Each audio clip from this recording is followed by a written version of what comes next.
Du coup, je vais un petit peu expliquer en vidéo parce que par écrit c'était un peu court. Donc, ce qui s'est passé, c'est que j'ai pris rendez-vous il y a 3 mois avec Scourno à Montauban.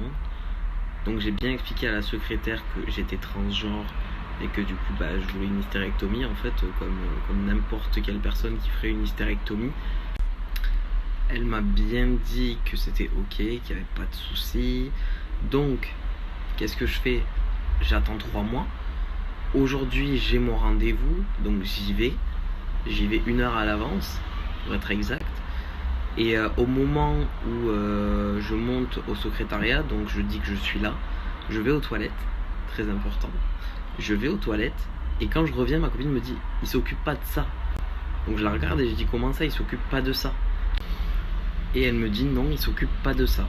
Je comprenais pas jusqu'à ce qu'il arrive et qu'il me dise non mais je comprends pas, je fais pas ça moi. Donc moi je lui dis écoutez, j'ai pris rendez-vous, j'ai appelé votre secrétaire et c'est elle qui m'a dit oui, alors que je lui avais bien expliqué la situation et qu'elle entendait très bien que j'étais un homme. De là il commence à être très agressif. Je comprenais pas parce que j'étais relativement calme. Tout ce que je lui disais c'est j'ai un peu attendu 3 mois pour ce rendez-vous en fait. Donc que votre secrétaire me dise oui et vous non, c'est un petit peu bizarre, en sachant que ma mère a fait une hystérectomie et que lui avait proposé de lui faire. Donc elle s'est pas faite opérer par lui, mais il lui avait proposé. Donc je savais qu'il faisait les hystérectomies. Jusque là. Donc j'ai fini par laisser tomber en fait. J'ai fini par dire d'accord. Ok. Il m'a dit bon courage, etc. De là on est descendu en bas de la clinique avec ma copine et j'étais énervé. J'ai bien rappelé ma mère pour être sûr quand même que il faisait l'hystérectomie. Et elle m'a confirmé que oui, qu'il lui avait proposé. Donc elle comprenait pas non plus. Donc j'ai fait bien comprendre à ma copine que je voulais qu'on remonte et qu'il nous explique un petit peu plus pourquoi il refusait de m'opérer. Chose qu'on a fait, du coup on est remonté.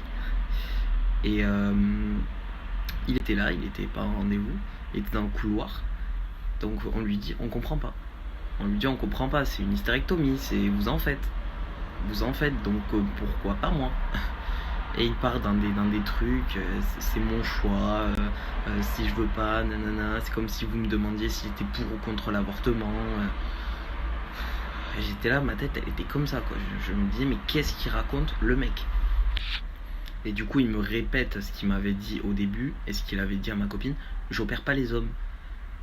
Et je lui dis mais c'est une hystérectomie, je lui fais bien comprendre, j'étais quoi avant, entre guillemets. J'ai quoi qui fait que je veux une hystérectomie? Je lui faisais comprendre, je ne comprenais pas. Je veux une hystérectomie, c'est tout, tu en fais. Donc tu me l'as fait en fait. J'essaie de prendre ça à la légère, entre guillemets, mais je suis totalement blasé. J'ai attendu 3 mois, j'ai perdu 3 mois. Je connais pas masse de personnes qui font ça dans ma ville. Donc je suis un peu saoulé, mais c'est grave.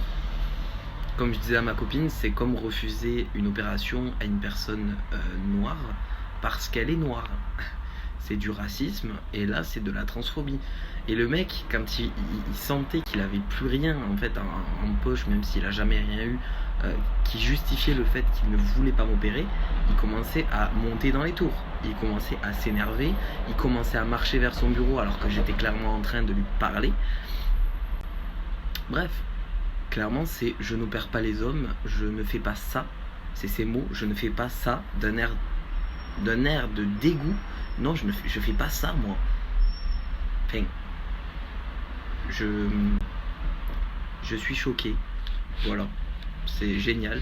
Moi qui voulais être opéré très vite, c'est-à-dire soit les vacances de février, soit les prochaines vacances scolaires par rapport à ma fille, et c'est grave raté.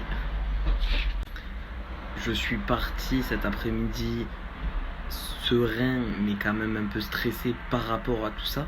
Mais pas par rapport à lui, parce que je le connaissais déjà, je l'avais déjà vu. Et à aucun moment j'ai imaginé ce scénario. Pour moi, il n'était pas possible, puisque j'ai pris rendez-vous, la secrétaire m'a dit oui, il fait l'hystérectomie, donc dans ma tête c'était clair, j'allais sortir avec une date, et point final. Il n'y avait pas d'autre option. Et donc ce qui s'est passé, ça m'a rendu ultra mal, ça m'a mis en colère, et je ne comprends toujours pas comment on peut refuser d'opérer quelqu'un sous prétexte qu'il est trans, alors que ça ne te change rien, tu vas faire la même opération. Je comprends pas. En tout cas, n'allez pas le voir, hein, ça sert à rien. Même si la secrétaire dit oui, et maintenant je pense qu'elle dira plus oui, parce qu'il a clairement dû dire à toutes ses secrétaires, vous ne dites plus jamais oui à un homme. Voilà. Ne prenez pas rendez-vous avec lui, voilà. C'est un gros connard. Transphobe. Sans compter que j'ai oublié de le dire ici, mais je l'ai mis dans mon petit post d'avant. J'étais aux toilettes, mais ma copine m'a dit qu'il avait appelé mademoiselle. Voilà. Donc quand j'ai pris rendez-vous, j'ai bien dit monsieur nanana Ethan, et lui il dit mademoiselle. Ok. Ma copine m'a dit heureusement que tu étais aux toilettes, et je lui ai dit oui. Heureusement, pour sa gueule. Enfin bref, ça faisait longtemps que ce genre de choses ne m'était pas arrivé en fait. Je me rappelle même plus de quand ça date. Mais voilà, saoulé.